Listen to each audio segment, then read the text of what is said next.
The Trump administration says it plans to isolate the Iranian economy through targeted actions that it will announce soon. Treasury Secretary Scott Bessent says the new measures would likely negate the need for further military action. He told U.S. media that he will reveal the specific economic measures on Monday. This all comes a day after President Donald Trump threatened a campaign of unprecedented economic warfare against Iran. Tehran has dismissed President Trump's threats. Foreign Minister Abbas Araghchi said on social media the so-called economic D-Day is a diversion from America's own crisis, unprecedented debt and surging interest costs. Doubling down on failed policies will only bring further defeat and enmity of Iranians. U.S. economic terrorism threatens global economy and sovereignty worldwide. Our White House correspondent Kimberly Halkett reports from Washington, D.C. We don't have many details about what this will look like. The Treasury Secretary Scott Bessent has promised there will be further details in a press conference on Monday. It's not clear if he will be holding that press conference, the U.S. president, both. The details still remain very slim. What we do know is there are a number of tools that are at the disposal of the White House. There could be the executive order that was issued in February that would allow for 25% tariffs on countries dealing directly or indirectly with Tehran.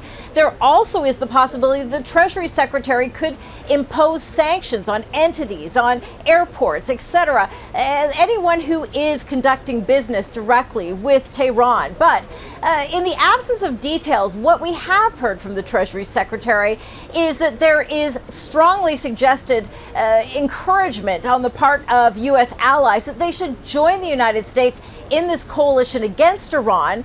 And the Treasury Secretary made that announcement in a not so thinly veiled threat. Take a listen. We are going to all of our allies, and this is going to be the greatest coordinated economic isolation in the history of the world. And we are going to them and saying, you are either with us or against us. You want this murderous regime to end. And if you insist on doing business with them, either transferring money, buying their oil, they're doing seaborne ship transfers, then the U.S. Treasury and the U.S. government, they will put its full might and force toward enforcing against you. Now, the Treasury Secretary went on to say that the United States has already had success with economic campaigns such as Donald Trump has called in terms of economic warfare with Cuba, with Venezuela. But when asked how long this conflict with Iran could go on, the Treasury Secretary simply had no answer, implying that it could be open-ended. All he was certain of, he said, was that the goal is to ensure the economic collapse of the Iranian government. Mostafa Khoshcheshm is a professor at the University of Applied Sciences and Technology in Tehran. He says that U.S. economic pressure won't work on Iran. These punishments have been in place for the past 15, 16 years since Obama rose to power in 2009 or starting 2010-11. There have been similar punishments.